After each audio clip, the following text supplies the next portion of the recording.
Hello, everyone. Thank you so much for joining us today for our inaugural Marketo Engage Champion Office Hours. We are very excited to have some of our amazing Marketo Engage champions with us today to help answer some questions for all of you. So before I turn it over to them to get started, I just wanted to go through a few housekeeping items real quick. This event is being recorded, so we will send the recording to all of you after the event. And this event really is for all of you to get your questions answered. So the format today is just going to be live Q&A. So if you have any questions about Marketo Engage in general, your specific instance, ideas for different use cases or creative ways to use Marketo Engage, this is really your time to ask those. So use the Q&A section to type your questions in, and then we will be asking that to our champions and having them jump into the Marketo Engage product and show you the answers to the questions you have. So with that, I will turn it over to our champions to introduce themselves. Awesome. Thanks, Shannon. So I'm Andy Caron. I am a senior Marketo consultant with Revenue Pulse, and I'm a first-time champion this year and have been in Marketo since 2012. Hi, everyone. Thank you for having me. I'm Chloe Pott. I'm a senior marketing operations manager at NextThink. I am a two-time champion, and I've been using Marketo since around the same time as Andy, around 2012, I think, 6 or 7 years.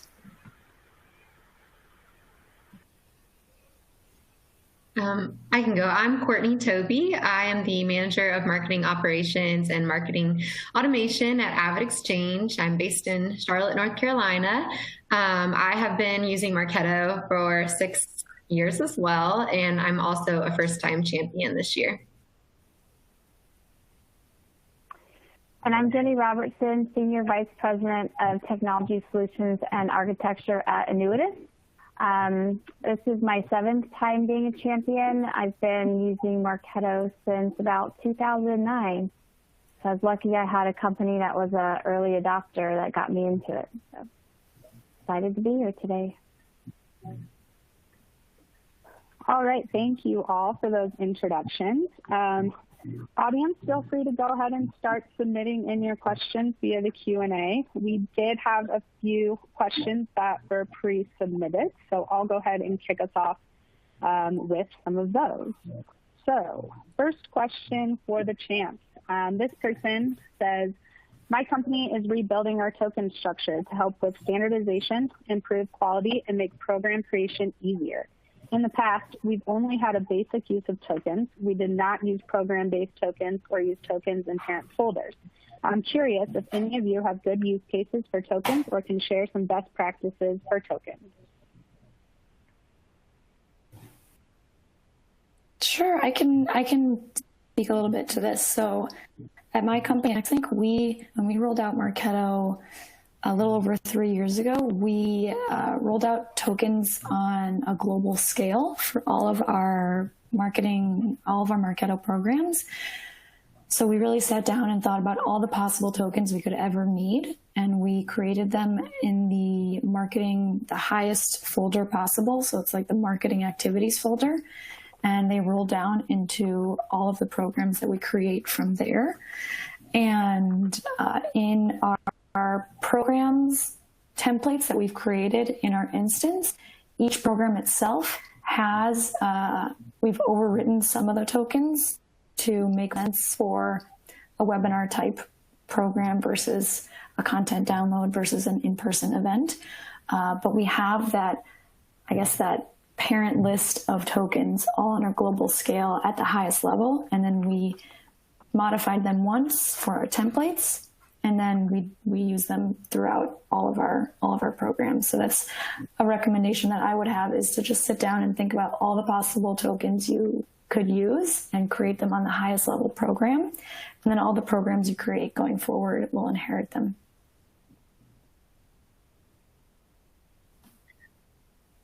I can expand on that real quickly too. I've noticed we've found tokens to be the biggest time savers, specifically in event programs, so webinars and trade shows, mostly because those are programs that have several different assets, like multiple emails in one program, multiple landing pages. And if you have all your tokens built at the beginning of the program, if there's a change to the date or the time or the title of the webinar, you only have to change it in one place and it's reflected in all the different assets rather than having to go into each asset manually and make that change. So that's been a real big time saver and just a lifesaver for us in some instances as well, when there has been an issue that's come up with something like that around the date or something. So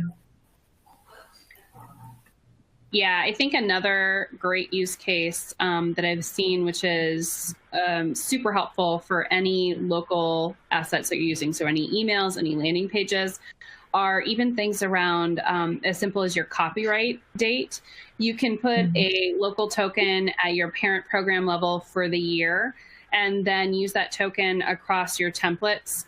And as the year changes from 2020 to 2021, you go in and change it one place in the system, and any local asset you have is automatically going to have the correct year on it. So that simplifies and saves so much time, as opposed to having to go in and modify every single template every time, and then approve all the assets again, et cetera. Huge, huge time saver. Yeah. The only thing I have to add to that too is if you're doing any API work, tokens are really a great tool. Program level tokens are a great tool because they can be updated via API as well. So if you're integrated with external platforms and you're trying to update assets or smart campaigns and things, if you're using tokens, you can update that at the program level, which can really help you streamline some large operations. Yeah. Also, if you're managing multiple products or multiple brands inside of your system, you can do things using hex codes inside of your tokens, and then localize the inherited token down in each folder for each product set, et cetera. So if you want to use the same template, but with that tokenized hex code for the headline or the button or whatever it is, that's also a great way to scale that.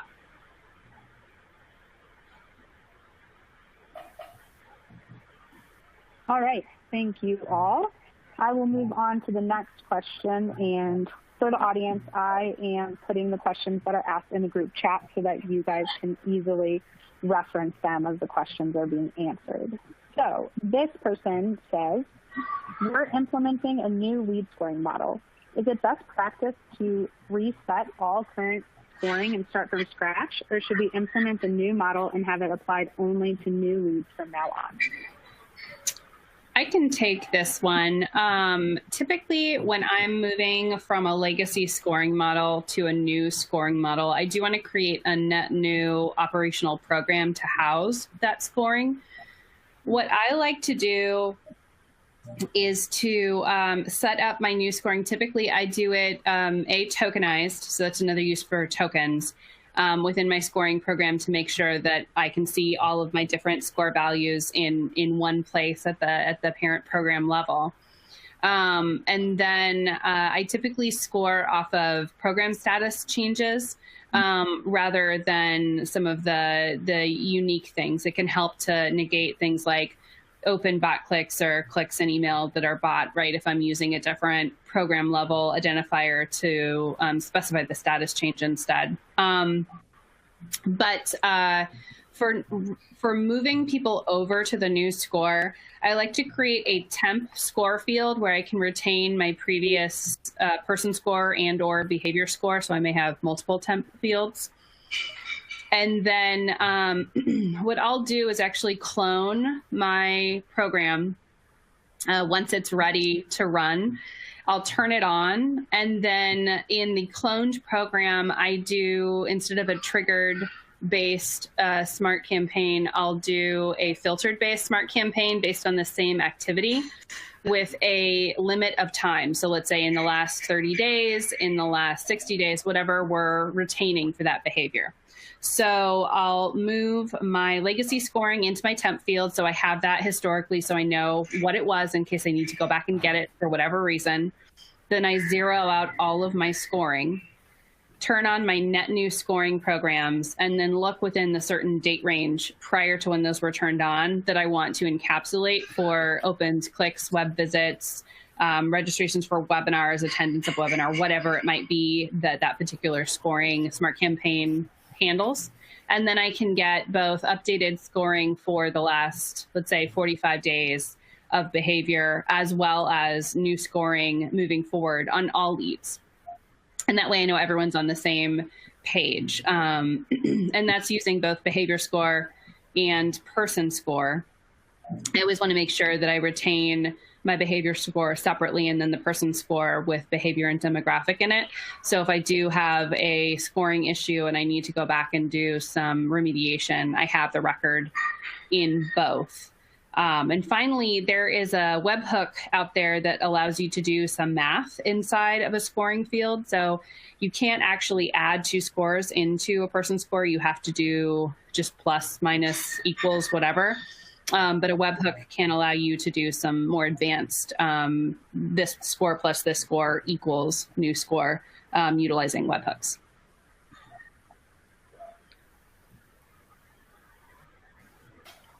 Great. Thank you for that. On to our next question. So Aaron said, my company was recently acquired and the new company was using HubSpot and now would like to use our Marketo instance. We will need to rebrand our current instance's domain to the new company name. Do any of you have experience in rebranding your Marketo domain?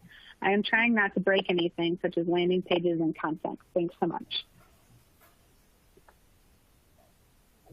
Yeah, I can talk a little bit to that. So I had a client that did that, something similar to where they had multiple brands in the domain. And one thing to think about is when it comes to landing pages particularly, if you have multiple different landing page domains set up within your instance, landing pages will work if you switch them out. So if, like my company, for example, if we had annuitus.com and we had, let's say, apdg.com, we had both of those set up. When you set up a landing page, you could use either domain and the landing page is still going to work. So when it comes to things like images and landing page URLs, as long as you have both of those brands domains set up in your instance, you're not going to break anything.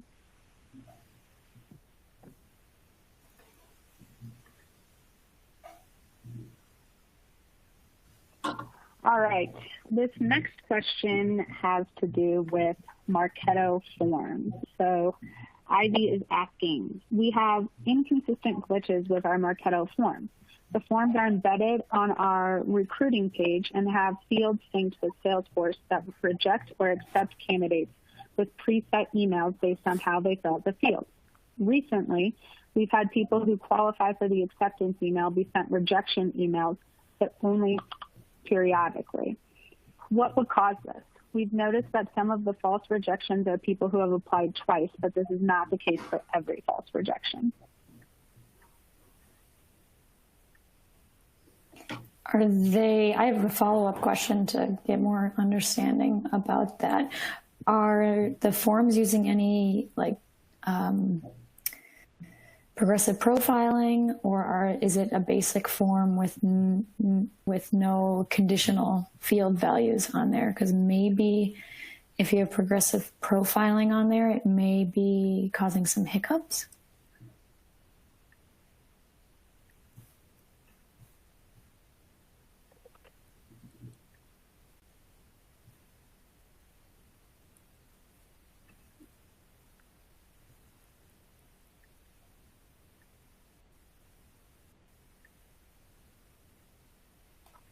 All right, we will see if Ivy can get us some more information on that one, and then we can circle back if she does.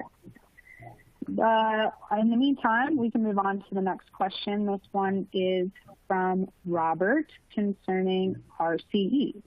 He's asking, does anyone still use RCE to do reporting? I've asked on the MOPS channel, and very few people seem to actually use it and know how to use it. I agree. I have also seen a lot of people not using it. I know I've used it in the past, and the reports and things you can get out of it are really great. I don't know why people don't use it though. But I would definitely say if you have it, you should definitely look at it because the reporting it does is great. My company actually exports a lot of our data into Tableau and we have a data science team that, does their reporting through there. And that reporting is great too, but a lot of the reporting we do there actually is available in RCE, and I think a lot of companies don't realize that. So there are still people using it. I personally haven't come across a large pool of people that are using it. Yeah, I feel like that's my thing. Sorry, go ahead. No, go for it. That's it. Oh, I was just going to say I've never worked for a company who has purchased it, and it's actually something we're evaluating right now because we hired a new email marketing lead on our team, and just can dig so much deeper into the metrics, like being able to analyze subject line performance and time of day send that you don't get with the out-of-the-box email performance report. So it's something we're currently evaluating because I know that you can even drill down to like how many emails people are getting on a consistent basis, and it gives you a lot more visibility into that. But I think maybe that could be part of it as well, as it's not part of the out-of-the-box reporting. It is additional add-on. Yeah, I've used it in the past. I've had several organizations where we did have it. And I think one of the reasons that it's becoming less frequently used is just with the emergence of a lot of attribution tools that have a more full funnel reporting or more custom models. So RCE, which is now I think being re-termed Advanced Report Builder, is phenomenal in the sense that it gives you a lot of great campaign and channel-based information which you can't necessarily access elsewhere. So from that perspective, I find it really useful. If I'm going to do an assessment on how much it costs to run a webinar with all of the different promotions that I did, et cetera, and I'm not syncing those program period costs over to my SFDC campaign, or I want to use like a lean data or visible to understand my UTM spend differently than what I spend on a webinar, which would include all of that LinkedIn, Google, whatever we spent, right? It can be great for that, but I think at first blush, it can be a little confusing for people. And so they tend not to know what they're looking at. So for example, with the attribution, Marketo calls first touch what a lot of systems called lead creation, meaning the first program that Marketo saw them in. And then the multi-touch is an equal division across every touch between then and when the opportunity was created. So you'll see a lot of math in there that initially confuses the brain until you really understand how to read it. So it'll say this generated 0.33 opportunities, and you're thinking in your brain, how can this generate a third of an opportunity? It either generated an opportunity or it didn't. But what they're saying is there were 3 touches. And so this one campaign or program gets a third of the credit for that opportunity. So I think part of it is just not necessarily people knowing intuitively how to read the data that's in there.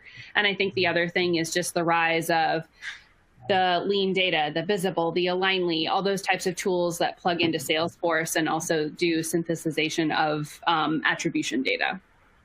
It's kind of a combination of that, in my opinion.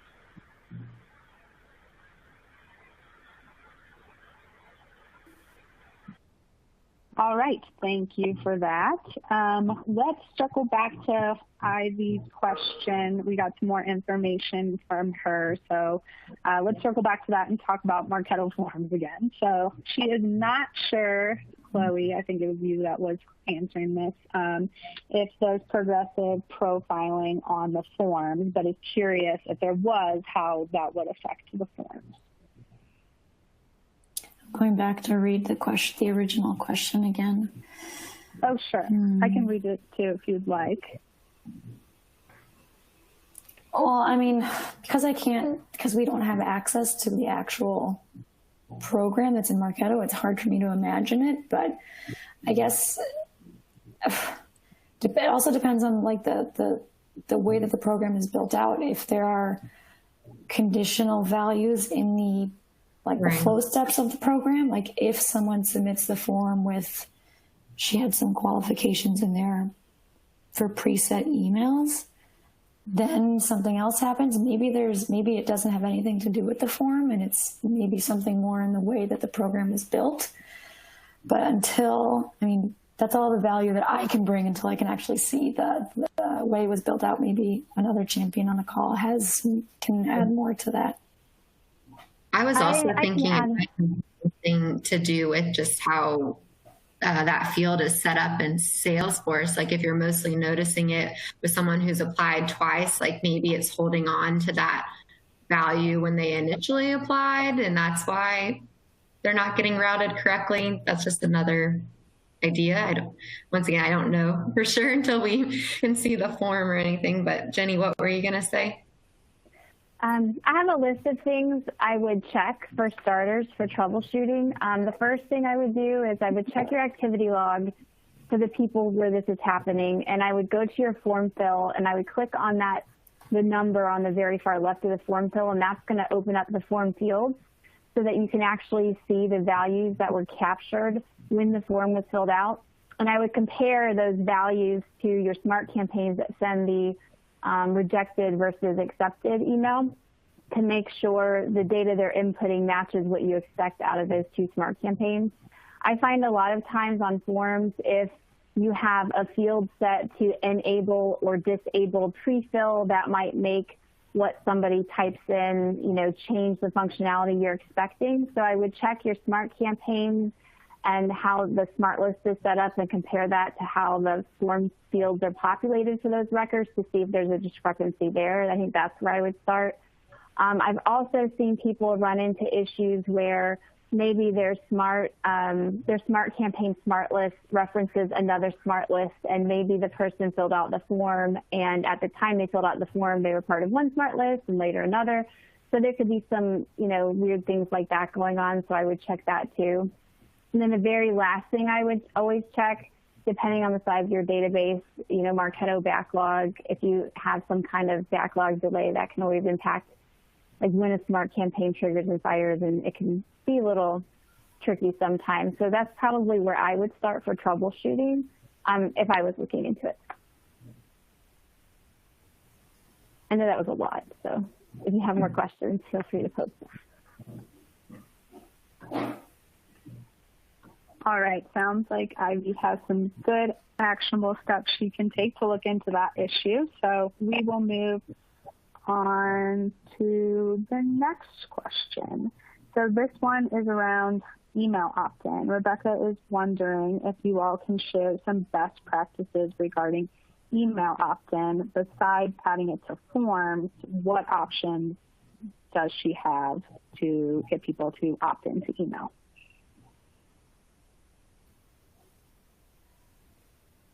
I can say for us, for my company, if you fill out a form, we require you to opt in, or we're not going to give you the content. That's how we handle it on our website. As far as list purchases, if the list is a United States list, rules are different, but generally we don't consider list purchase opted in, so we wouldn't want to email them for us. I know there's some companies out there that are looser, that if you purchase a list and if people that are located in the United States, you can go ahead and email that list and try to get them to opt in, but it just depends on how strict your company wants to be on, the different rules and regulations across the different countries. I know for me, a lot of my clients, they don't really purchase a lot of lists anymore because it's so hard with all the different regulations out there. But definitely, for sure, for best practices, we do require you opt in to access content. And once you opt in, we don't make you opt in again. So we've got that tracked, so our forms are set up so that if you download content for the first time and you opt in, the next time you come to our website, we hide that opt-in box so you don't have to opt in every single time, which I think kind of helps the experience a little bit. We're also capturing the date and time you opt in too, so we have that, for our own benefit as well. Yeah, I think technically within the US, you're allowed to email them once to see if they want to opt in. But typically I set up in my systems so that anyone who comes through with a person source of list purchase or coming from SFDC or my CRM having been created by a salesperson, I automatically mark as either marketing suspend or email suspend. I don't unsubscribe them because that would indicate that they had said, I don't want to receive your content, but I also don't check their opt-in boxes, and I do put them as someone that would not be eligible to enter nurture, receive emails from us, etc. And then if that person does come in, your consent management operational program that you can set up would be looking for them to opt in, and then marking things like marketing suspend or email suspend to false, so that they can receive things moving forward. Or if they were to come in and register for a webinar, using an operational email there would allow them to still receive the confirmation, the recording, those types of things, without having to, if they didn't consent for whatever reason to receive future content and they just wanted that one webinar, to get the webinar content without opting them into everything and moving them from marketing suspended to not marketing suspended, or whatever field set you're using for that. I highly recommend having consistent definitions for how you're using those fields. And if you have additional use cases where you need them, to go ahead and set up Boolean fields that will cover those as well.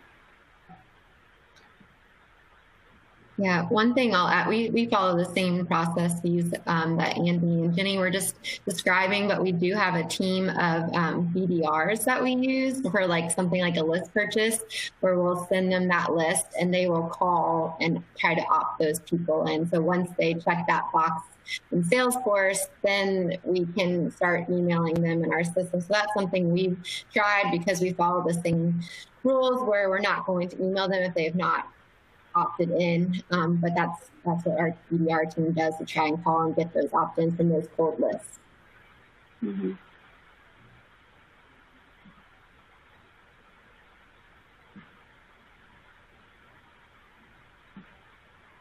All right, moving on to the next question. This person is asking if you all can expand more on the webhook that adds behavioral score and demographic score together into one person score. He's also wondering if this is referenced anywhere on community, which you all might not know the answer to, but I can certainly follow up on that afterwards. But if you all can answer the first part of that question, that would be great. Yeah, I can feel that, since I brought that up before. So let me change what I'm screen sharing, because I don't have webhooks inside of this particular system or instance. So hold on. I think I shared the wrong thing. Stop share. There we go. Share. Sorry, guys. Okay, so here, I'll just zoom in on this. So this is an example of a webhook that you would build. I used Whoosh for this.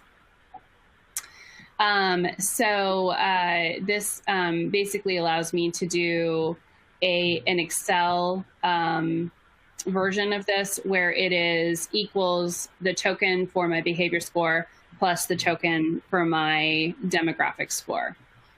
Then in a flow step, I would call the webhook from a triggered smart campaign, and it would add that together. So if I'm just going to jump down into the operational stuff, there should be something in here for behavior. So I'll just create a new smart campaign. I can kind of show you how this works. So we'll do webhook create. So you need to make sure that you're using a trigger here. So if you did score changes, for example, oops, score is changed. And let's just say for our purposes here, we're going to say score is any. So if you try to use a filter instead, your webhook will fail. It always has to go off of a trigger. And then you would just pull your call webhook right here. And then I don't have that particular webhook in this sandbox instance, but in this case, I would select my Whoosh Excel person score webhook, and then it would do that math off of that. So that's a way to use a webhook to do math inside of your scoring. which is not normally allowed inside of a regular Marketo flow step with score. If you try to do that here with change score, you can do these things, and you can use a local token, but it won't let you use anything else. So that's a way to get around that.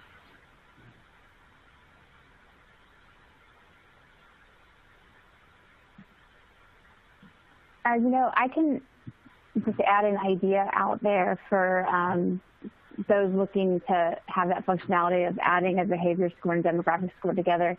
I did have a client, and I don't remember the name of the field, but they were able to get Marketo support to enable like a Marketo Munchkin or something like that, like not the Munchkin, but Munchkin, that did have functionality to have a field add the scores together without a webhook, but they had to work with Marketo support to get it enabled. And it was something very special. Very few Marketo clients have this. Even when I talk to support, not everybody at support is aware of it, but they do have, or did have a couple years functionality on the back end for that. It's something that's really a high need. You could always reach out and see if it's something they could enable for you. I'll have to look back and see if I can find the name of it.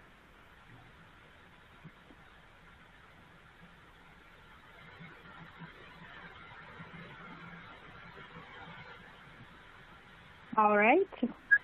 Moving on to the next question. This question is about duplicate leads. So this person is asking, we have some duplicate leads in our database. Is it possible to merge leads in bulk in Marketo without losing data from custom objects? I can start. I can't answer that question fully, but we came across a situation like this recently at my company, and I wanted to just merge a bunch of duplicate leads in the, there's a group smart list, a system smart list called possible duplicates. And I just wanted to merge all of them together, but was cautioned our sales ops team that it actually could have implications on our CRM. So I just caution around merging leads in Marketo if you have a one-to-one sync with your CRM. I can't speak about the custom objects part, so I'm going to turn that over to someone else.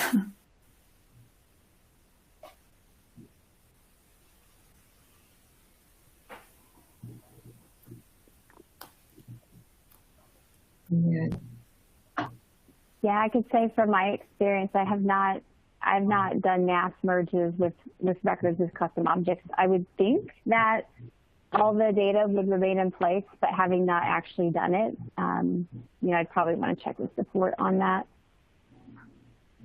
I would always run a small test batch of potentially like employee leads or other people in the system that if you lose some data on them, it's not going to be a big deal, and test it out. Because sometimes, if you're working with an agency or you're working with Marketo, they'll say it should behave this way or it should not behave this way. And then you run it, and sometimes there's just unexpected stuff. I think that's kind of the nature of ops. So always run a test batch first to find out exactly how your instance is going to behave.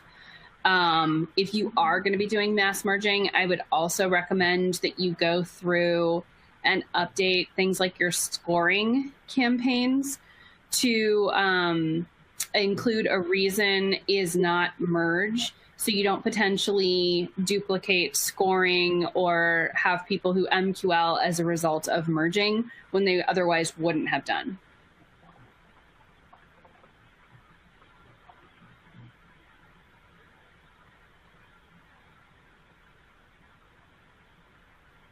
All right. Thank you all for your input on that. Next question we have here is about MQL reporting. This person says, I am trying to set up logic so that when a lead MQLs, Marketo will populate a custom field with a timestamp and what caused them to MQL. Our interesting moments work well, but I would like to create a report on what pieces of content across our channels contributed to a lead converting to MQL. Any ideas on how to best achieve this?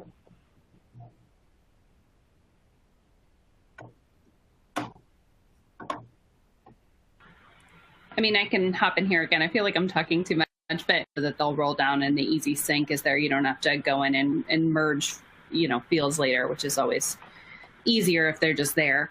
So typically what I build is an operational program that allows me to do less program plus status. So if you create an operational program for it, you can create, a lot of your programs will have shared statuses, things like engaged, attended, opened, clicked, whatever it might be, right? And so you can create a temp field for your status using that as a trigger. So program status changed, program is any, status is one of my engaged statuses from these 20 different channels, right? That's going to change the value to engaged. And then you can use a program status changed trigger. Here, I'll just, I'm going to put this inside my data management here really quickly. So I'll do new program.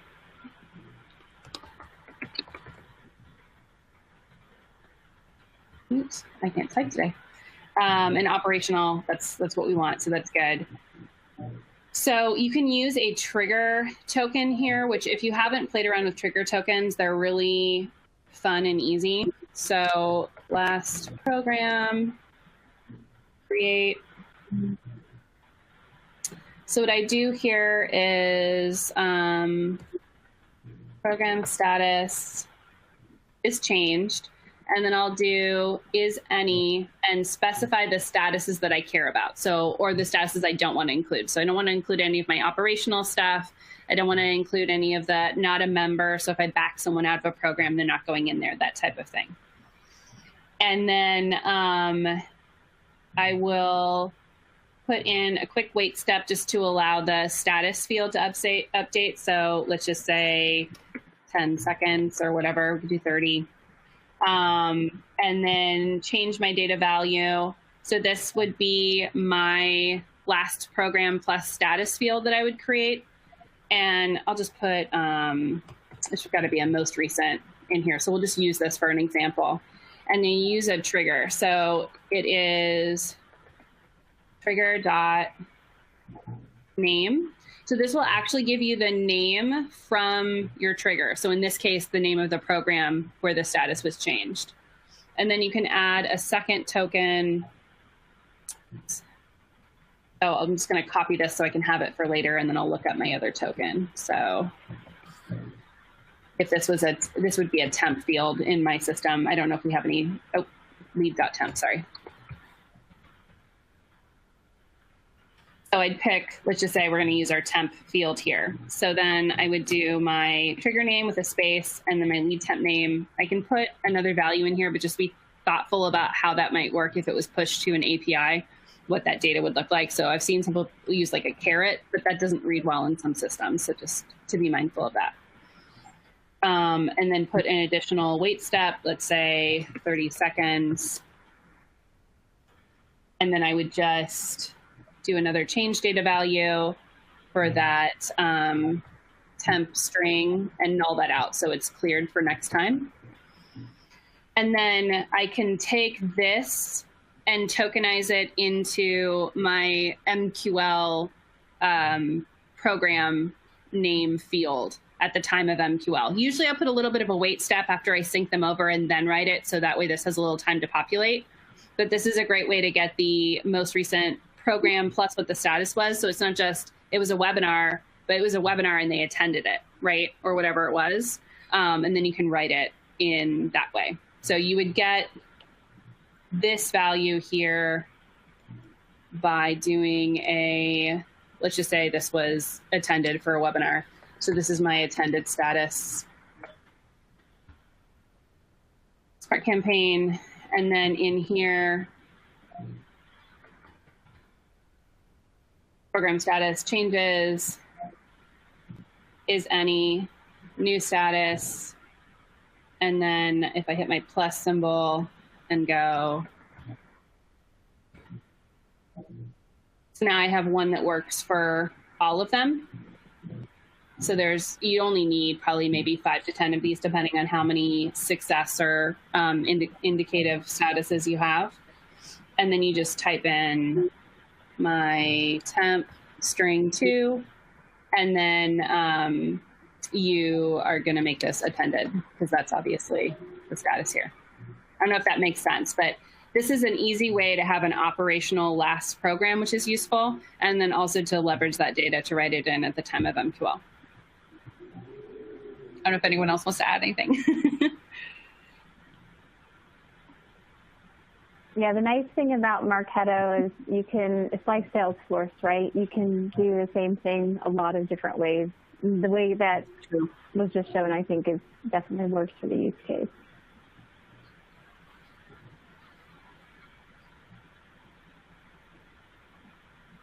All right, thank you so much for walking everyone through that.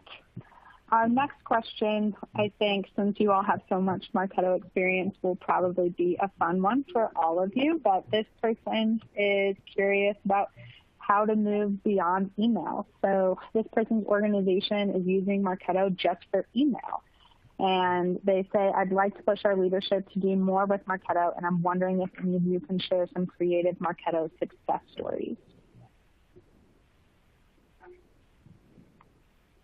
I can weigh in a little bit on that. I don't have like concrete success stories that I can think of on the spot like that, but at my company, we use Marketo for more than just email. Marketo is a very robust tool. It's not just an email marketing tool. You can use it to track web visits and like any sort of web behavior on your website. You can use it for lead scoring.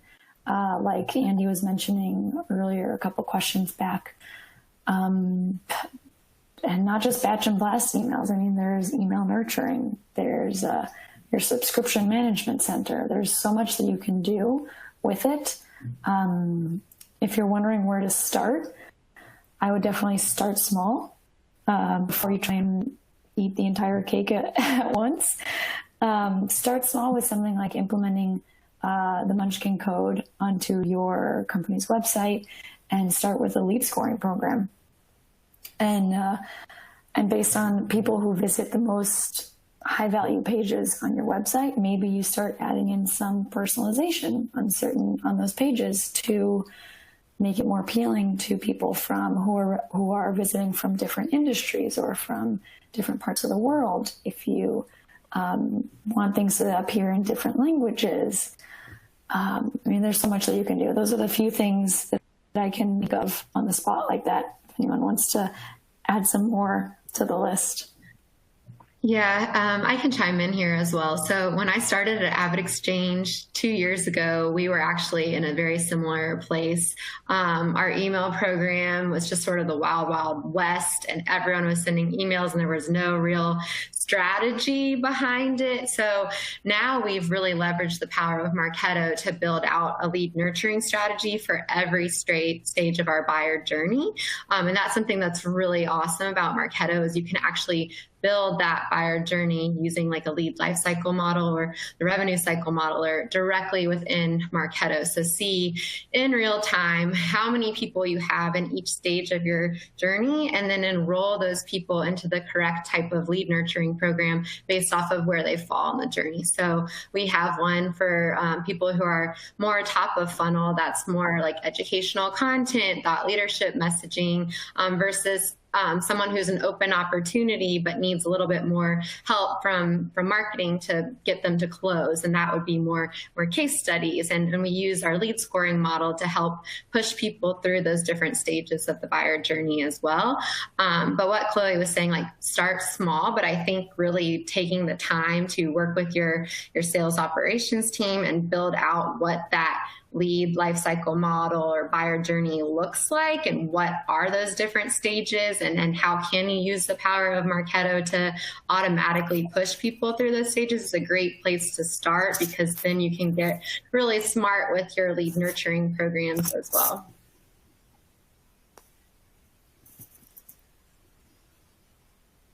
Yeah, go ahead. Oh, just to add to that a little bit, I think I see a lot of people get stuck using Marketo for just email. And I think it's because they sign up for Marketo. You know, it's really easy to start using. You can create an email and send it same day. It's really simple to integrate it to Salesforce. You plug in the username and password, and then you're good to go. But people don't think about the lead management foundation and the KPIs and reporting necessarily from the start. So making sure you have that strong lead management foundation, your revenue cycle model, how you're going to qualify leads, how you're going to score, what does your form model look like, you know, what does your progressive profiling look like. Having that strong lead management foundation really enables you to take Marketo to the next level. And after you get Marketo there, then you can start talking about, you know, how do you want to personalize your website? You could do that via API. You could do that via RTP. RTP has segments you can integrate with Adobe Target. There's just, the possibilities are really endless once you get in there. But you really, I think that lead management foundation is what really gets you, once you have that set up, then, you know, expanding into all those other areas is a lot easier. And always keeping in mind of what your KPIs are so that when you're setting up that base lead management foundation, you'll be able to report on the success in the way you need to report on it so that you can continue to, you know, expand the way you're using Marketo is key. So if you're setting up email blast campaigns and you're not really thinking through, you know, how you're going to track the success of that. And by success, I mean, you know, more than opens and clicks. I see a lot of people consider success an email performance report. But if you're really thinking through the conversion process and the lead qualification model and figuring out how to tie all that together, it really makes Marketo powerful. So I would definitely head, you know, towards that direction. Like, hey, let's prove our KPIs and let's prove our influence and, you know, take it to that level. Yeah, I think also Marketo has some really cool functionality that doesn't get used as often that allows you to take what's in Marketo and use it elsewhere in your ecosystem. So a great example of this beyond your website and emails would be using AdBridge. A lot of people don't know that this even exists inside of Marketo, but you can build a list, let's say, of all the people who maybe filled out your demo page, or maybe who came to your demo page that were known and cookied but didn't actually fill out the form, and then push those people on a list if the volume is big enough. It depends on the advertiser. I know LinkedIn requires like 300 matches, right? But you can push them to your advertising platforms that you have connected in LaunchPoint and retarget them with, you know, maybe you have a campaign you're running for sign up for a demo and get a $25 Amazon card or whatever to try to get those people like further down the funnel. You can use where they are in the life cycle to then retarget them. Or, hey, I know this list of people has attended past webinars. I'm about to do a promotion on LinkedIn or Facebook for our new webinar. I want to target these people with a specific ad. And then you can also leverage, once they're in those platforms, to build net new lookalike audiences that are very similar that you wouldn't normally have access to, especially on Facebook, to start targeting differently. So I think there's a lot of different ways you can take the platform beyond just emails, for sure.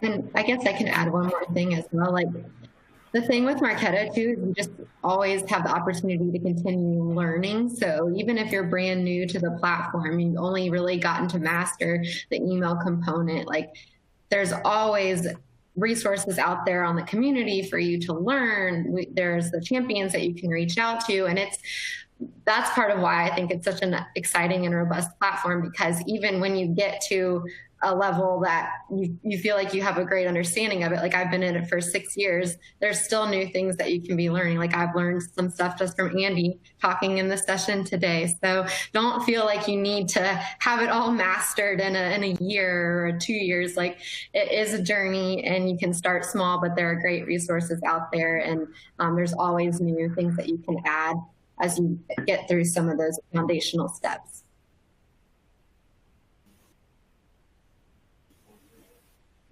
All right, thank you all so much for sharing some of those examples and insights. I think we have time for 1 or 2 more questions. So if anyone in the audience has some last questions they want to get in, now would be the time.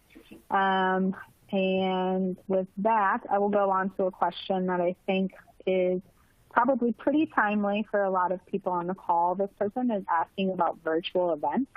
So they say, our marketing team has pivoted to doing a lot more virtual events. Does anyone have best practices to share on the Zoom Marketo Engage integration?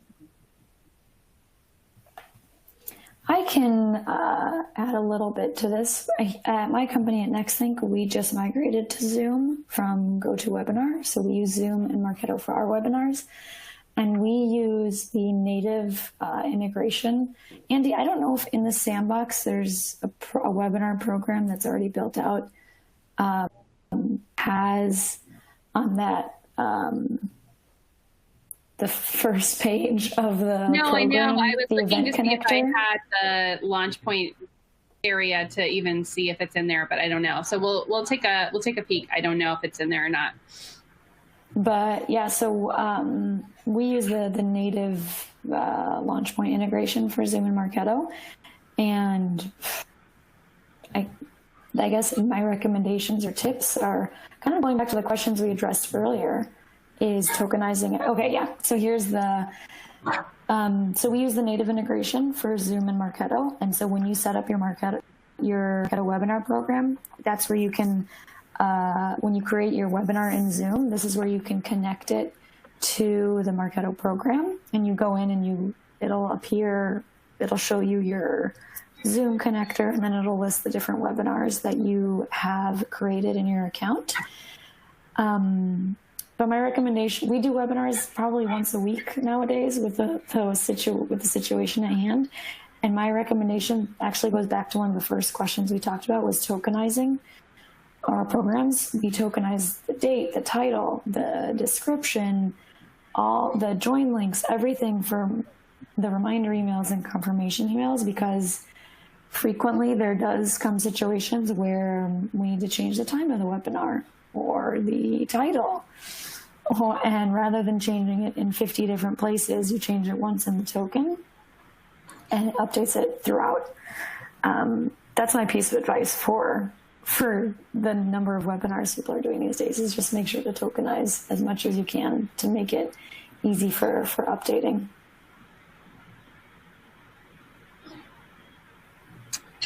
To expand on that, we did just get a follow-on question from the audience from someone else who has Zoom as well. And she is wondering if you can show the webhooks you use in Marketo to send the information back.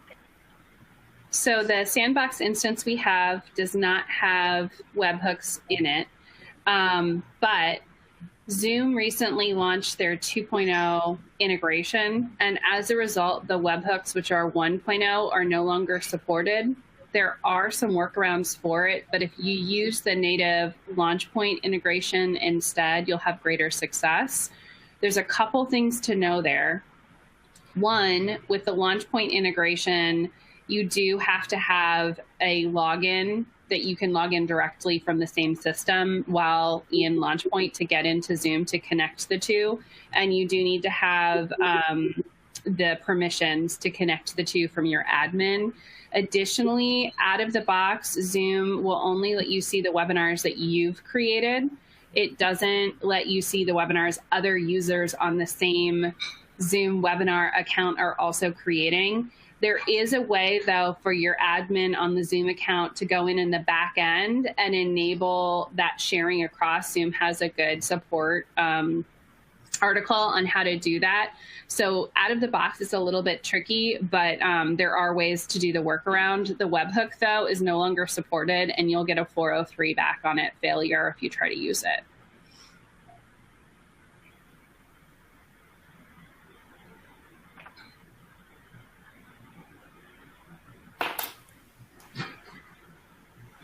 All right. I think that was all of the questions we had to wrap us up. So before we conclude, I just wanted to share a couple upcoming webinars that we have. So tomorrow, June 24th, we have Beyond the Basics Marketo Reporting Use Cases webinar, and Courtney, who is on the call with us today, will actually be presenting on that webinar tomorrow. So this is another great opportunity to hear from her. And then beyond that, we have more Marketo Engaged Champion office hours. So this is something we are hoping to do on a regular basis. So if you enjoyed this event and have more questions maybe that you wanted to ask or that come up that you'd like the champions to answer, keep an eye out for an invitation for the next one, and we hope you can join us.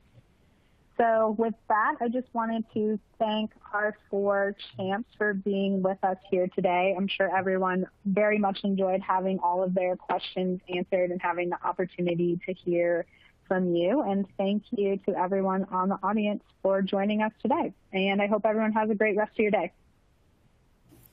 Thank you. Thanks, all. Thank you.